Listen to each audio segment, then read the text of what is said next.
Another day, another story. I left her door.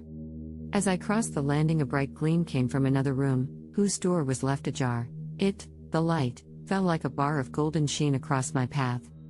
As I approached, the door opened and my sister Lucy, who had been watching for me, came out. She was already in a white cashmere wrapper, over which her loosened hair hung darkly and heavily, like tangles of silk.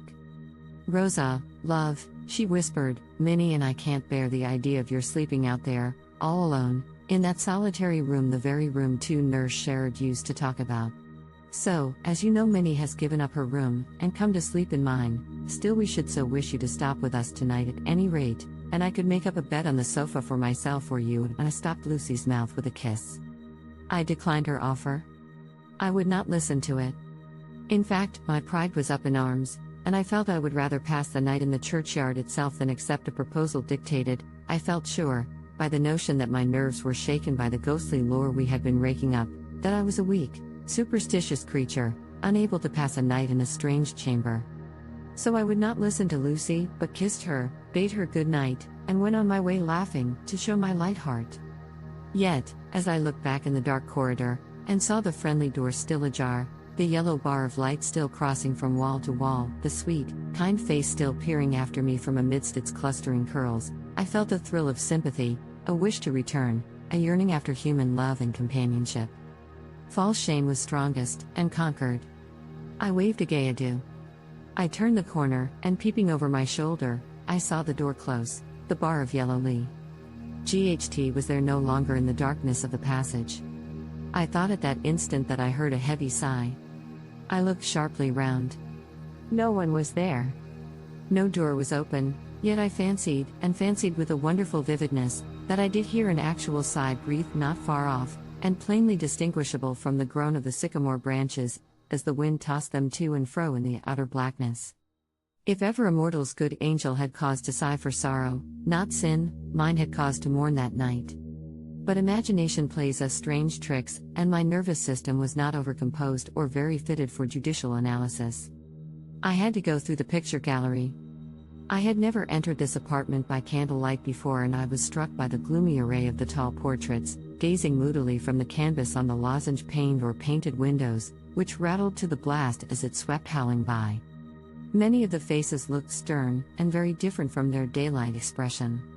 In others a furtive, flickering smile seemed to mock me as my candle illumined them, and in all, the eyes, as usual with artistic portraits, seemed to follow my motions with a scrutiny and an interest the more marked for the apathetic immovability of the other features. I felt ill at ease under this stony gaze, though conscious how absurd were my apprehensions, and I called up a smile and an air of mirth, more as if acting a part under the eyes of human beings than of their mere shadows on the wall. I even laughed as I confronted them. No echo had my short-lived laughter but from the hollow armor and arching roof, and I continued on my way in silence. By a sudden and not uncommon revulsion of feeling I shook off my aimless terrors, blushed at my weakness, and sought my chamber, only too glad that I had been the only witness of my late tremors. As I entered my chamber, I thought I heard something stir in the neglected lumber room, which was the only neighboring apartment. But I was determined to have no more panics, and resolutely shut my eyes to this slight and transient noise, which had nothing unnatural in it, for surely, between rats and wind, an old manor house on a stormy night needs no sprites to disturb it. So I entered my room, and rang for my maid. As I did so, I looked around me, and a most unaccountable repugnance to my temporary abode came over me, in spite of my efforts. It was no more to be shaken off than a chill is to be shaken off when we enter some damp cave. And, rely upon it, the feeling of dislike and apprehension with which we regard, at first sight, certain places and people, was not implanted in us without some wholesome purpose. I grant it is irrational mere animal instinct, but is not instinct God's gift, and is it for us to despise it? It is by instinct that children know their friends from their enemies, that they distinguish with such unerring accuracy between those who like them and those who only flatter and hate them. Dogs do the same. They will fawn on one person, they slink snarling from another.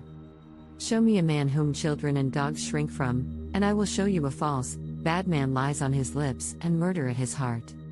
No, let none despise the heaven-sent gift of innate antipathy, which makes the horse quail when the lion crouches in the thicket, which makes the cattle scent the shambles from afar, and low in terror and disgust as their nostrils snuffed the blood-polluted air. I felt this antipathy strongly as I looked around me in my new sleeping room, and yet I could find no reasonable pretext for my dislike.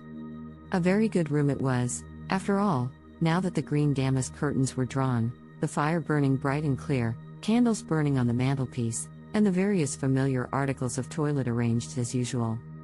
The bed, too, looked peaceful and inviting, a pretty little white bed, not at all the gaunt funereal sort of couch which haunted apartments generally contain. Thank you, and having you here was a privilege to me. Please support the channel by subscribing.